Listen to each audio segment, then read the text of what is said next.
ಇದು ತಿನ್ನೋ ಅಂಥದ್ದಲ್ಲ, ಇದು ಬರೀ ಸ್ಮೆಲ್ಲಿಗೆ ಬರೋದೇ ಇರಂಗೆ ತಡೀತಿರುವಂಥದ್ದು. ಇದು ಯಾವ ಪ್ರಾಣಿ ಪಕ್ಷಿಗೂ ಯಾವುದಕ್ಕೂ ತೊಂದರೆ ಇಲ್ಲ. ಈಗ ಹಾವಿಗೆ ಹಾಕಿದ್ದೀವಿ ಅಂದರೆ, ಈಗ ನೆಲದ ಮೇಲೆ ಹಾಕಿದ್ದೀವಿ ಅಂದರೆ ಬರೀ ಹಾವು ಅಷ್ಟೇ ಇಲ್ಲ, ಈವನ್ ಕೋಳಿ ಅಡ್ಡಾಡ್ತಿರ್ತೈತಿ, ಕುರಿಗಳಿರ್ತವೆ, ನಾಯಿಗಳಿರ್ತವೆ, ಬೆಕ್ಕುಗಳಿರ್ತವೆ, ಅಥವಾ ಜಮೀನಲ್ಲಿ ಯೂಸ್ ಮಾಡ್ತಿದ್ವಿ ಅಂದರೆ ದನಕರುಗಳು ಅಡ್ಡಾಡ್ತಿರ್ತವೆ. ಅವುಗಳಿಗೂ ಯಾವುದೇ ಥರದ ಆರೋಗ್ಯಕ್ಕೆ ತೊಂದರೆ ಆಗೋದು. ನಮ್ಮಲ್ಲಿ ಸ್ಟಾರ್ಟಿಂಗ್ ಬರೋದು ಸ್ನೇಕ್ಸ್. ಸೊ ಸ್ನೇಕ್ಸ್ ನೋಡಿದೆ ಅಂತ ಹೇಳಿದ್ರೆ ಆಲ್ಮೋಸ್ಟ್ ನಮಗೆ ಪ್ರತಿಯೊಂದು ಮನೆಗಳಲ್ಲಾಯಿತು, ಜಮೀನುಗಳಲ್ಲಾಯಿತು, ಸೊ ಎಲ್ಲ ಥರ ಇದು ಸಿಗುವಂಥದ್ದು.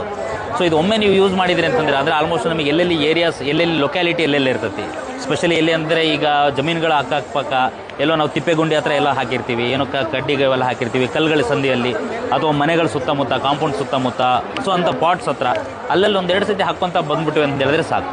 ಸೊ ಸ್ವಲ್ಪ ಹಾಕ್ಕೊತ ಬಂದರೆ ಸಾಕು. ಅಲ್ಲಿ ಹಾಕ್ಕೊಂಡೆ ಅಂದರೆ ಅಲ್ಲಿ ನಮಗೆ 3 to 4 months ಕಂಪ್ಲೀಟ್ಲಿ ಅವಾಯ್ಡ್ ಆಗುವಂಥದ್ದು.